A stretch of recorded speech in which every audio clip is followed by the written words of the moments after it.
Thanks for joining us on Capitol View. I'm Fred Martino. Last week was extraordinary in Chicago with a Democratic National Convention unprecedented in so many ways. We're going to hear from two reporters who were there, and we'll find out what Illinois delegates are saying and how they plan to help Democrats win in November. Welcome Mawa, Iqbal, and Alex Degman, both of WBEZ Chicago. Welcome, guys.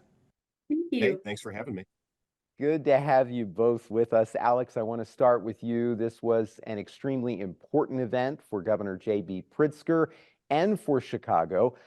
To start, I'd love to hear your thoughts on how it went and also what you're hearing from Illinois delegates. I think the convention got a lot of help by Chicago, the city itself being on its best behavior, weather-wise. It was a beautiful week, and generally speaking, you hear people from Chicago say, the summer is generally the time that you want to go there because that's when you're going to fall in love with it, especially with temperatures in the mid 70s. It was sunny, just absolutely gorgeous. So logistically speaking, things went pretty well from weather to people getting around. You know, you did hear about traffic snarls with the motorcades. You did hear about things like that. But by and large, most of the Illinois delegates that I talked to said that this was a pretty good showing for Chicago and for Illinois, so much so that you started hearing J.B. Pritzker talking about hosting the DNC in Chicago again in 2028. And some of us kind of thought he was being tongue-in-cheek about that, like, oh, okay, you know, we just did this. Come on, let's do something else.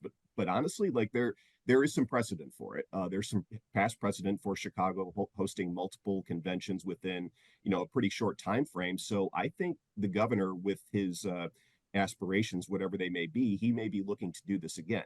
Now, that's not to say that it was a perfect week, because it wasn't. There were instances where protests got out of control. We saw that on Tuesday night with some pretty violent protests outside the Israeli consulate downtown, where more than 70 people were arrested. That was the most violent night out of all of it. And then you heard stories here and there about delegates being robbed at gunpoint and the Colorado after party where there was a shooting. So by and large, it was not a perfect week. But I think given the concerns that people had going into the convention about protests, about whether buses full of migrants would start reappearing, I think most of the Illinois delegates thought this was a good showing. And a little later in the show, we'll have a little more time to talk about some of the fears about protests and what measures may have been taken to try to deal with that and the end result. But just quickly, Alex, before we move on, just your overall reaction to the program. I mean, I think I've heard a lot of people were really surprised in such a short amount of time with Kamala Harris becoming the candidate for president, the organization of the speakers, the videos, it really was, many people thought, remarkable, the quick turnaround. It was. And I think that people just kind of got into overdrive after the announcement was made that President Biden was stepping aside, because you're right, you saw the types of videos that were being displayed. Those don't just happen overnight. They take a lot of time, they take a lot of coordination, and the programming, I mean, they over-programmed. There were a lot of instances where speakers had to be cut for time, and that kind of caused some consternation that maybe we can get into later. But they were prepared to have a full slate of people to talk about why Kamala Harris should be the next president. Yeah, it was quite something. Mawa, you were on the floor for a real highlight of the week, speeches by former President Barack Obama and Michelle Obama. I would love to hear your thoughts, what that was like. Take us there, and then what Illinois delegates were saying after that remarkable experience, which before we started taping, I said you will, I'm sure, never forget. I mean, totally. Like you said, I think the Obama speeches were definitely a highlight, not only of that night, but just the week in general. And for a lot of Illinois delegates too, just because of the local significance that Barack and Michelle both have to Illinois, to Chicago. It was really powerful. I think, you know, the floor was packed, right? So there were reporters and delegates and fans, people just on the floor. We were packed like sardines, shoulder to shoulder. And you could tell people were trying to crane their neck to see the stage as best as they could. Because it was a real like big ticket event, right? To have both Michelle and then Barack back to back, side by side. And the speeches themselves were pretty incredible. I think, like we know that Barack, of course, is a great orator, but Michelle's was definitely particularly of interest just because of how fiery it was, right? So she really came after Trump. She really came after JD Vance. And I think what really resonated with the audience was her call to action, this theme of get up and do something, like now is the time to just go and do something and elect Kamala Harris and Vice President Tim Walz. And so when I was talking to delegates afterwards, I mean, it was just kind of like the room was really buzzing with excitement. So everyone was still kind of almost dazed and sort of like, whoa, like, shocked that they had just seen such incredible speeches. And the delegates I talked to, who were Senate Majority Leader Kimberly Lightford, Representative Cam Buckner, Representative Camille Lilly, and Representative Jahan Gordon Booth, these four people were, they work in the State House in Springfield, and they were saying that just seeing, them up there on this national stage was really inspiring to them and something that they would like to carry back with them when they come back to Springfield in the fall. And especially for Representative Buckner, he says that his district is the district where Michelle Obama grew up. So just being a fan of the Obamas for a really long time, getting to see them up close and personal, I think was really special for a lot of these lawmakers. Yeah. Well, Mawa, another highlight was the speech by Vice Presidential nominee Tim Walz, his son Gus, breaking into tears of pride, exclaiming, "That's my dad." It was an unforgettable moment. Again, your thoughts on this and then what the delegates were saying to you about it. That was another one, yeah, I think was a real highlight of Wednesday night.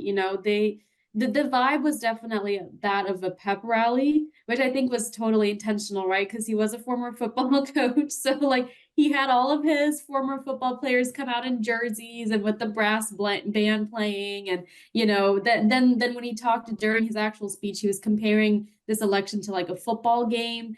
And just talking about how he's, kind of a down home, Midwestern man who comes from a small town, I think really resonated with a lot of people, and particularly a lot of delegates who represent more like smaller communities in Illinois. So it was really cool to see that.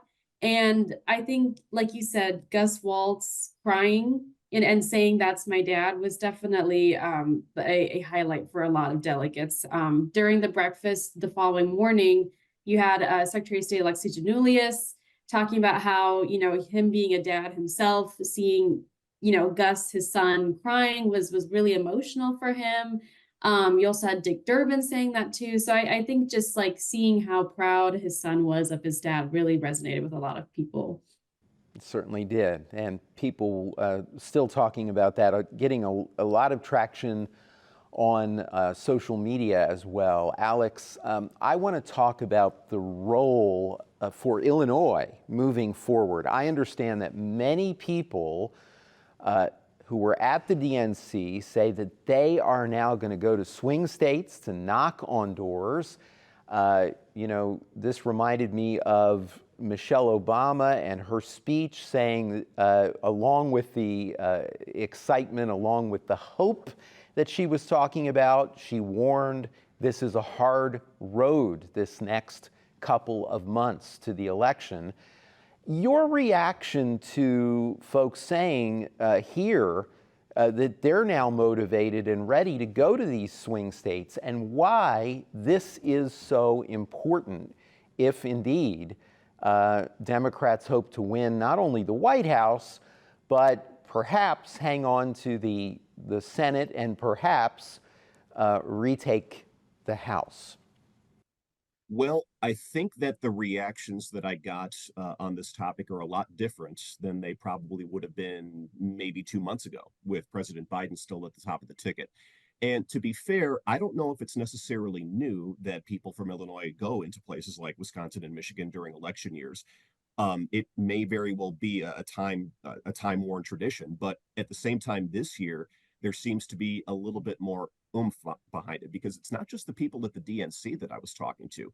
It was also some of the rank and file voters that I met at watch parties and people like on the street at the Blue Line stops. People seem to be fired up. So the idea behind this is that we can be as excited about Illinois, Democrats can be as excited about Illinois as they want to be, but Illinois is going to be a Kamala Harris state. I mean, let's be honest. Donald Trump is not going to win Illinois. He hasn't really ever performed well here, so there's no expectation that he's going to do any better this time around. So a lot of Illinois delegates and just regular Democratic voters are saying now's the time to take some of that energy from the DNC and let's go north a little bit. Let's start knocking on doors. Let's talk to some people who are registered Democrats who haven't voted in a while. Why haven't you voted in a while? Is it time to maybe go back to the polls? Well, yes, they're going to say that it is, obviously, but it's those kinds of things, like targeting the Democrats who haven't voted in a while, targeting the independents who are, maybe still undecided. There are a lot of folks who are going to be undecided up until the very end, up until like maybe the last week. Those are the kind of people that they're trying to get a hold of in Wisconsin and Michigan, which, despite recent polls showing Vice President Harris may be moving ahead a little bit, it's still a long time to election day. So that's the kind of energy that we're seeing coming out of the DNC. It's not just about, maintaining Illinois and keeping it blue, which is what you may have heard in recent years as, state Democrats try to build supermajorities. But yeah, now it's time to shore up the Midwest. What can Illinois do to shore up the Midwest and make it a blue bastion instead of just Illinois? Yeah. And it can't, it can't be forgotten. It's so important that we have to, when we talk about this, pay attention always to those swing states, and can't forget that in 2016, Hillary Clinton received almost 3 million more votes nationally, but did not take the White House due to the Electoral College and the swing states where she fell slightly short. So that is the context and is so important in looking at this election as well. Mawa, labor unions, a major theme as well at the DNC. Labor leaders from several local, state, and national unions were part of the speaking program, as well as the Illinois delegation breakfasts. Tell us what you heard and the union plans to help in the campaign. Yeah, so like Alex mentioned, there is a real push to go canvassing and door knocking in these swing states. So specifically Wisconsin and Michigan, which a lot of political analysts will call the blue wall states, because, since 1992, Wisconsin, Michigan, Pennsylvania, these northern states that are swing states now, were blue until 2016, and when Donald Trump took those states. And so, there's a lot of attention to get these states, also because they have a lot of electoral weight.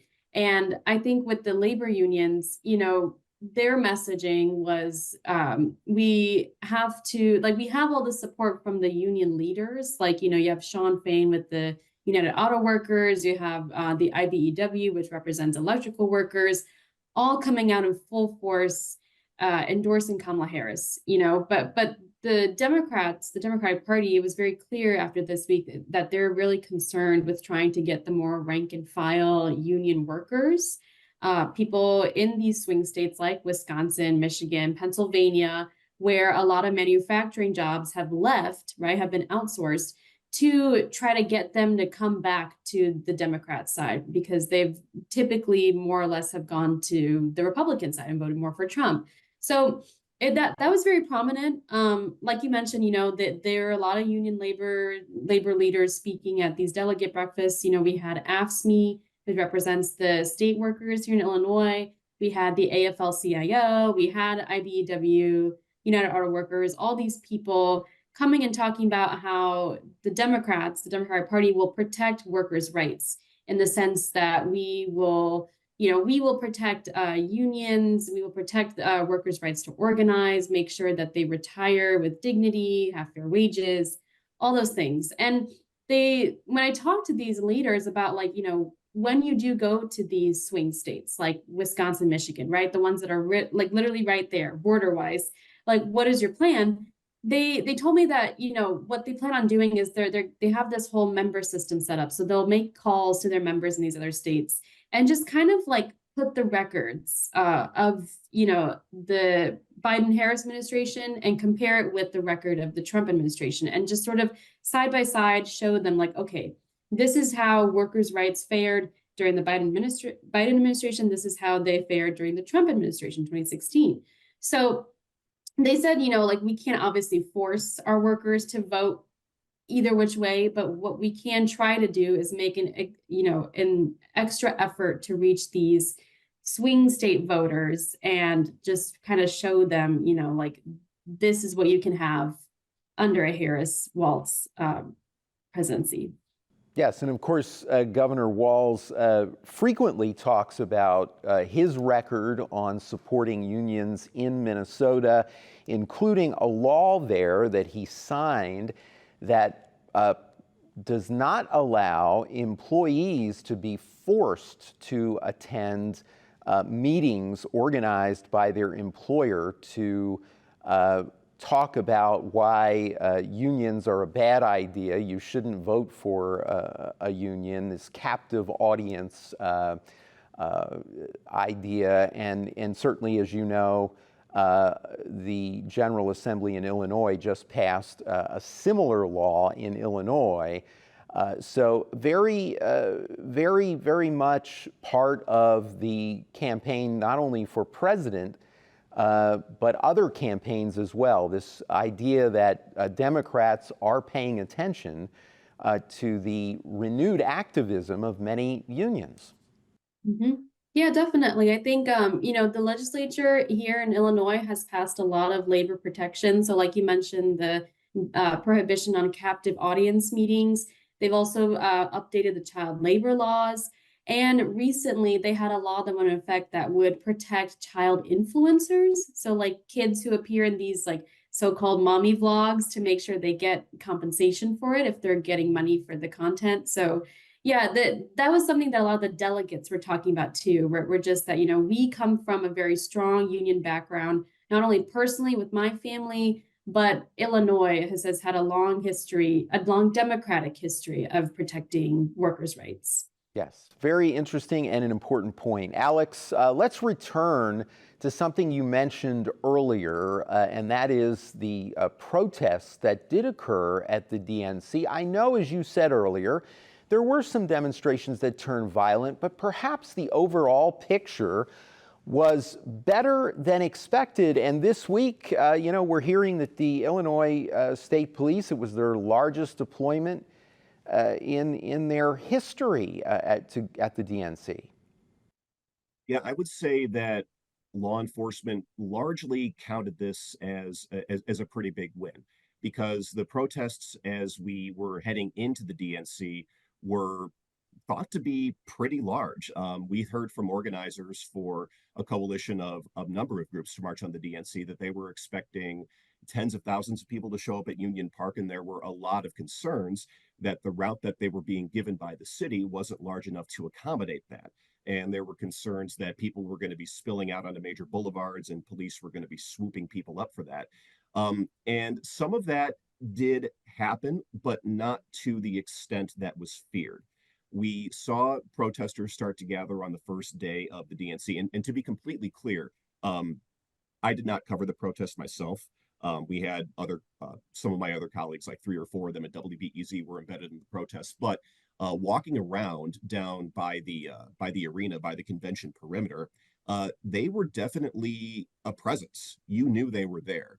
The whole point that they were trying to get across was that we need to be within sight and sound of the United Center. All of these ideas that you have of us being by Grant Park, on Columbus Drive, out by Michigan Avenue, that's not going to work. We need to be, you know, where we are. They ended up being across Ashland from the United Center in the park over there. So by and large, except for the first day, there were some instances during the march where some protective barriers got taken down. There were a few arrests there, but by and large, no violence, not a whole lot of destruction. Tuesday night, as I mentioned a little bit earlier in the program, things did get out of hand. Police, there was vandalism to police cars. There were injuries. There were lots of arrests, dozens of arrests. And that was probably the most violent night out of all of them. I would say that the protests that continued in Union Park pretty much throughout the week, they were there all week making their demands heard. And as you walked around in the perimeter, the sound system that they had was quite good. You could hear the chants. They were over a half mile away. So I think that there was a the protest atmosphere was there. It was a very big component of the week.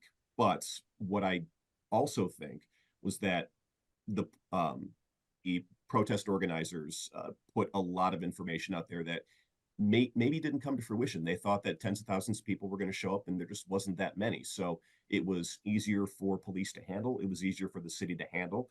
And I hope organizers thought that they got their point across.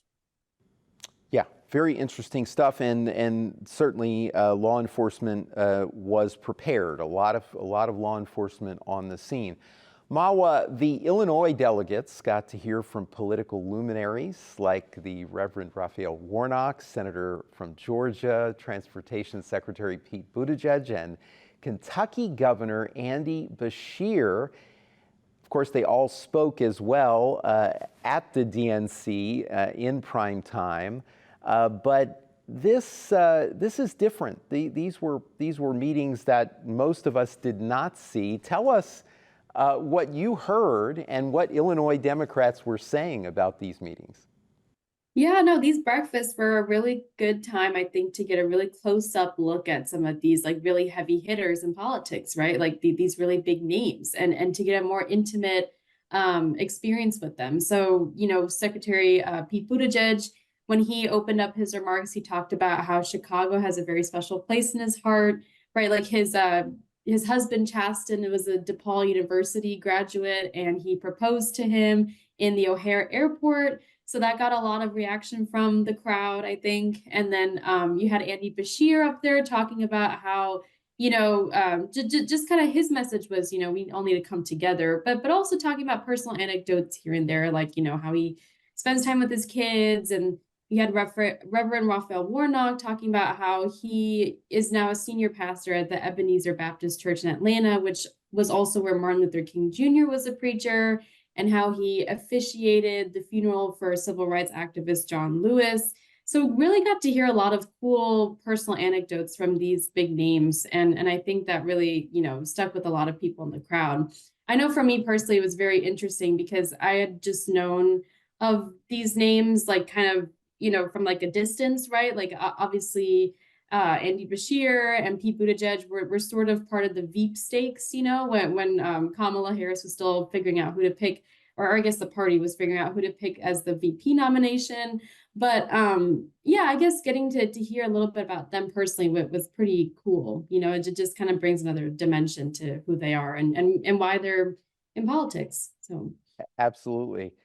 Alex, we just have a few minutes left, and I wanted to give you a chance to talk about another thing that was so interesting at this DNC and something that for many people will be unforgettable, and that was the number of Republican speakers at the event, including former Illinois Congressman Adam Kinzinger, who not only took on former President Donald Trump and endorsed Kamala Harris for president, but took on his party, said his party, and others said this, was no longer conservative.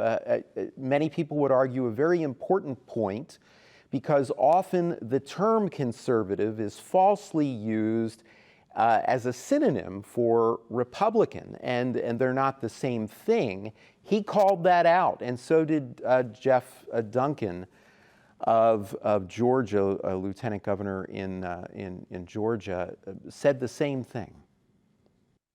Yeah, it's a theme that we started seeing pop up. I mean, I guess you could say that Adam Kinzinger has been anti-Trump for years. I couldn't tell you exactly how many years, but he was one of the first national voices to come out against Trump as a Republican, and Democrats this year were hoping to capitalize on that because there are a growing number of those Republicans. I mean, even in Illinois is a really good example. You have people like Adam Kinzinger, but then you also have former Governor Jim Edgar. You have former Illinois House Minority Leader Jim Durkin. You have a lot of moderate Republicans in Illinois who are not necessarily on board with this brand of Republicanism that's surfaced since Trump was president. So, and Adam Kinzinger took that to the national stage, which a lot of Democrats think is important as they try to court these undecided voters heading into November, because that's really what it's about, right? It's about winning the election. It's about putting every single resource that you can into winning the election. And they're hoping that some of these Republicans will convince people who are still registered Republicans that there are other choices. You don't have to vote for President Trump if you don't want to. And what I thought was pretty astonishing about this, just from me personally, was the number of people on social media after the speech who started speaking up. There were people that I have on my Facebook and Instagram friends and follow lists that I hadn't heard from in years. Certainly not about politics, but then all of a sudden they pop up with these messages of, you know what, Congressman Kinzinger's right. This is my party. This is what I'm going to do. Are you with me, Republicans? And I didn't even know that they were Republican. So that just kind of shows you, like, at least anecdotally, how far in the shadows some Republicans have been over the last, few years with Trump as president. Yeah. But therein also lies a problem with that, because you also have a lot of progressives on the Democrat side who are saying, well, now wait a minute. Adam Kinzinger, whether he likes Trump or not, he's still an anti-abortion Republican. Why are we giving anti-abortion Republicans like Adam Kinzinger primetime speaking spots on the stage when we're not allowing Palestinian American Democrats to have their time on the stage, not even 2 minutes, to talk about their views on the war in Gaza? So it's a very interesting dichotomy that's going on in the Democratic Party, because you need to put people out there to win the election, yet how do you please everybody? Yeah, very difficult to do, always. Alex, Mawa, thank you both for your insights and for your coverage. Really appreciate it. Absolutely. Thanks. Yeah, you're welcome. Thank you at home as well. For everyone at WSIU, I'm Fred Martino. Have a great week.